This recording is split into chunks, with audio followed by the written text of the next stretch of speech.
Polarizations.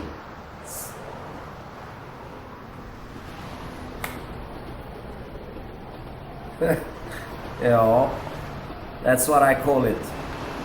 My Warholian art. We are going to look at that right now. And I met Andy Warhol in 1976, and I did some silkscreens for him in 81. And of course we parted. Studio 54 area, seen on all these places, and Le Palace in Paris. Those were the days. Now the party is over, and Andy is continuing his dream factory upstairs. But let's have a look at my satirical and humorous art dealing with the legacy of the pop art king, Andy Warhol.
Canadian government spokesman said that your art could not be described as original sculpture. Would you agree with that? Yes. Why do you agree? Well, because it's not original. You have just then copied a common item. Yes. Well, why have you bothered to do that? Why not create something new? Because it's easier to do. That's authentic. Yes, very much. And how much do they sell for now? In that 1965 interview, Andy Warhol did not worry about fighting misconceptions. He preferred to quietly change art. The pop art pioneer used common household items and famous faces, but a new book reveals another side, this one captured through the lens of his Polaroid camera. Anthony Mason is here with a visual diary of more than 700 Polaroids. Anthony, good morning. Good morning. Before there were selfie sticks, before there was Instagram, before there were iPhones, one of America's most famous artists was documenting his life with the same dedication of millennials today. There may have been no filters, likes, or double taps, but there were plenty of selfies. These are very early self-portraits. These are incredible shots. This is after he had got shot by somebody called Valerie Solanas. Flipping through these pages of Polaroids is like reading Andy Warhol's diary. There are images of famous friends like Jack Nicholson and Liza Minnelli.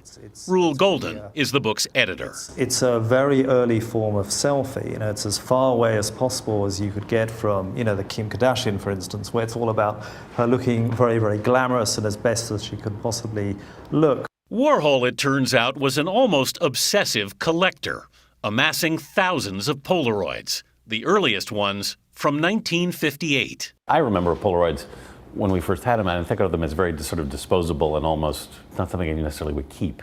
Oh, he kept everything. Michael Herman is the Andy Warhol Foundation's director of licensing.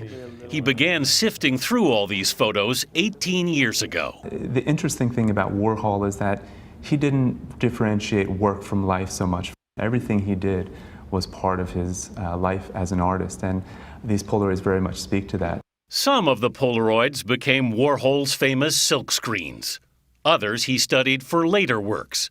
With these pictures, Warhol mapped out his design for the Rolling Stones' Sticky Fingers album cover. Many of them simply chronicled life. All of them reveal the eye of an artist.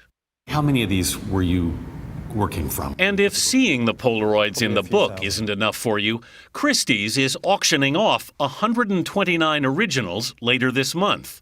The photos are expected to command up to $25,000. Talk to me about this one here. Andy seems to have had some kind of fetish with shoes and with feet throughout his life. So it was something that, kind of motif that he returned to time again and again. The Polaroids are like Andy Warhol's Instagram, documenting virtually everything. It's just that he did it years before anyone ever heard of the internet or social media. Andy Warhol carried around either a camera or a tape recorder with him most of the time. It was pretty amazing how obsessive he was about documenting life, and now looking at it in the current context to see how obsessive we have all become about doing the same as well. What do you think he would do with social media today?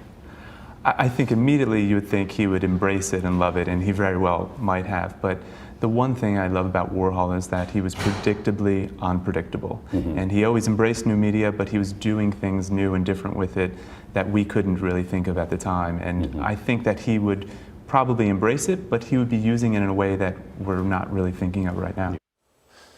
The book Andy Warhol Polaroids, published by Taschen, is on sale now for about $100. Nora?